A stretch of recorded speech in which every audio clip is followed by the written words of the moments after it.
प्रयागराज महाकुंभ में मची भगदड़ के बाद सीएम योगी आदित्यनाथ एक्शन में नजर आ रहे हैं। उन्होंने मीडिया से बात करते हुए बताया, फिलहाल स्थिति नियंत्रण में है। रात 1 से 2 बजे के बीच कुछ श्रद्धालुओं ने बैरिकेडिंग को फाड़ने की कोशिश की। उसके बाद भगदड़ की स्थिति बन गई और कुछ श्रद्धालु घायल हुए। घायलों के इलाज के लिए उन्हें अस्पताल में भर्ती कराया गया है। उत्तर प्रदेश की सीएम योगी आदित्यनाथ ने अफवाह फैलाने वाले लोगों के लिए क्या कहा, सुने। प्रयागराज महाकुंभ में श्रद्धालुजनों की भारी भीड़ है। लगभग 8 से 10 करोड़ श्रद्धालु इस समय प्रयागराज के अंदर मौजूद है। कल भी 5.5 करोड़ श्रद्धालुजनों ने महाकुंभ का स्नान किया था। ये जो भारी दबाव श्रद्धालुजनों के कारण और श्रद्धालुओं के संगम नोच पर जाने के कारण वहां पर एक बना हुआ है, लेकिन पूरा प्रशासन मौके पे वहां मौजूद है। रात्रि को 1 से 2 बजे के बीच में अखाड़ा मार्ग पर, जहां पे अखाड़ों के अमृत स्नान के दृश्य से बैरिकेड्स भी किए गए थे, तो बैरिकेड्स को फांद करके आने में कुछ श्रद्धालु गंभीर रूप से घायल हुए हैं। उन्हें तत्काल हॉस्पिटल में पहुंचा करके उपचार आदि की व्यवस्था उनके लिए की गई है। उनमें से कुछ श्रद्धालु गंभीर रूप से घायल हैं। लगातार प्रशासन स्थानीय स्तर पर श्रद्धालुओं की सकुशल स्नान कराने के दृष्टि से रात्रि को कल सायंकाल 6:30-7 बजे से ही मौनी अमावस्या का मुहूर्त प्रारंभ होने के बाद से ही लगातार लगा हुआ है। प्रयागराज में महाकुंभ में श्रद्धालुजनों के सकुशल स्नान करने, अमृत स्नान के लिए देश भर से आए हुए श्रद्धालुजनों की व्यवस्था के लिए, उनके कुशल क्षेम के लिए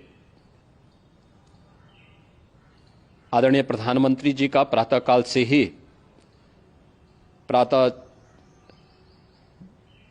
से ही उनके लगभग 4 बार प्रधानमंत्री जी ने हालचाल लिया है। माननीय गृह मंत्री जी ने, माननीय राष्ट्रीय अध्यक्ष भारतीय जनता पार्टी श्री जेपी नड्डा जी ने, माननीय गृह मंत्री श्री अमित शाह जी ने भी, और प्रदेश की माननीय राज्यपाल श्रीमती आनंदीबेन पटेल जी ने भी लगातार जानकारी लेकर के सभी के कुशल क्षेम और सकुशल स्नान कराने के बारे में निरंतर रिपोर्ट ले रहे हैं।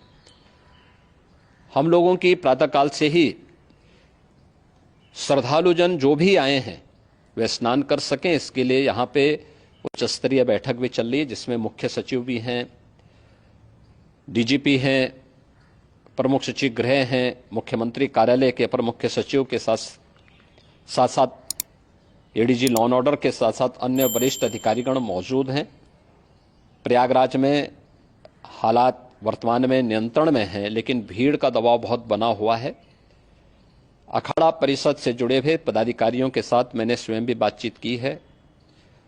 आचार्य महामंडलेश्वरों से भी, पूज्य संतों के साथ भी मेरी बातचीत हुई है, और पूज्य संतों ने बड़ी ही विनम्रता के साथ इस बात को कहा है कि नहीं, श्रद्धालु जन पहले स्नान करेंगे और फिर जब उनका दबाव कुछ कम होगा और वे सकुशल वहां से निकल जाएंगे, तब हम लोग स्नान करने के लिए संगम की तरफ जाएंगे।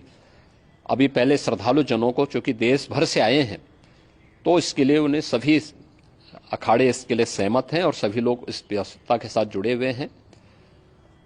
लगातार इस दिशा में हम लोगों का प्रयास है कि जो अब तक प्रातःकाल से ही आपने देखा होगा, कल मैंने बताया कि कल लगभग 5.5 करोड़ श्रद्धालु कल महाकुंभ का स्नान किए हैं, और आज प्रातःकाल तक लगभग 8:30 बजे तक 3 करोड़ से अधिक श्रद्धालु स्नान कर चुके हैं। और ये लगातार जारी है। लेकिन संगम नोच पर, अखाड़ा मार्ग पर, नागवासुकी मार्ग पर लगातार दबाव बना हुआ है और वहां पर श्रद्धालु जनों की सुविधा के लिए भी हर प्रकार की वहां पर प्रशासन पूरी मुस्तैदी के साथ लगा हुआ है। और इसीलिए मेरी अपील है पूरे प्रदेशवासियों से, पूरे देशवासियों से और सभी श्रद्धालुओं से भी, सभी पूज्य संतों से भी कि अफवाह पर कोई ध्यान न दें, संयम से काम लें। यह सब आयोजन सभी लोगों का है। प्रशासन उनकी सेवा के लिए पूरी तत्परता के साथ लगा हुआ है। केंद्र और राज्य सरकार पूरी मजबूती के साथ वहां पर हर प्रकार का सहयोग करने के लिए तत्पर है। लेकिन कोई किसी अफवाह पे ध्यान न दे। कोई भी व्यक्ति नकारात्मक अफवाह फैलाने का प्रयास करेगा, उस प्रकार से नुकसान हो सकता है।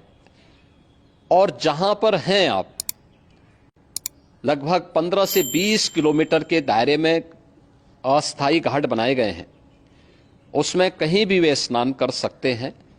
आवश्यक नहीं कि संगम नोच की तरफ ही आएं, क्योंकि भीड़ देखते हुए, खासतौर पर जो बुजुर्ग हैं, बच्चे हैं, श्वास के रोगी हैं, उनको लंबी दूरी तय नहीं करनी चाहिए और जहां पर हैं वहीं पर आराम से पहले स्थिर होकर के कार्य करें, वहां पर रह करके। और जो नजदीक के घाट हैं, उसी नजदीक के घाट में स्नान करेंगे। सब गंगा जी के ही घाट हैं और गंगा जी के इस घाट में वही पुण्य प्राप्त होगा। ये मौनी अमावस्या है। मौनी अमावस्या में स्नान का महत्व है। संगम में स्नान का दबाव बहुत ज्यादा है, इसलिए सभी लोग अगर वहां पे इसमें अपना सहयोग करेंगे तो सकुशल हम सभी श्रद्धालु जनों को वहां पर स्नान करने में सफल होंगे। और फिर इसके उपरांत अमृत स्नान के लिए पूज्य संतों से भी, अखाड़ों से भी हम लोग अनुरोध करेंगे। जो घायल हैं, गंभीर रूप से घायल हैं, उनके उपचार की तत्परता के साथ व्यवस्था भी की गई है। उन सबके सकुशल स्वस्थ होने की भी हम कामना करते हैं। लेकिन मेरी अपील होगी कि कोई भी नकारात्मकता न फैलाने दें और न किसी अफवाह पर विश्वास करें। स्थिति नियंत्रण में है। हाँ, दबाव जरूर है, क्योंकि मैंने आपको बताया कि प्रातःकाल से सुबह 8:30 बजे तक 3 करोड़ से अधिक श्रद्धालु स्नान कर चुके हैं।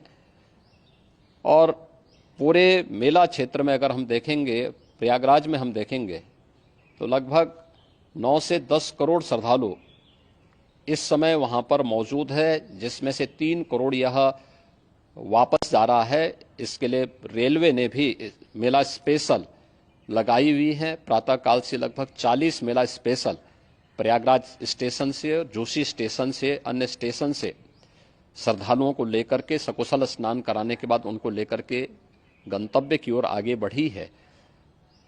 और लगातार ये प्रक्रिया वहां पर आगे बढ़ाई जा रही है। होर्डिंग एरिया भी बनाए गए हैं। प्रशासन जो वहां पर डायरेक्शन दे, मुझे लगता है सब लोग उसका पालन करेंगे तो सकुशल, क्योंकि पूरा दिन भर देर रात्रि तक अमृत स्नान का मुहूर्त है। मौनी अमावस्या का जो मुहूर्त है पूरे रात्रि भर है। इसलिए ये नहीं हो केवल इस पे कि हम अभी स्नान करेंगे, आवश्यक नहीं, कभी भी आप स्नान कर सकते हैं। तो उस पर जरूर सभी से मेरी विनम्र अपील होगी कि वे लोग उस पर सहयोग करेंगे तो सकुशल सभी को स्नान कराने में और सकुशल इस महापर्व को आयोजित करने में प्रशासन को और शासन को मदद मिलेगी।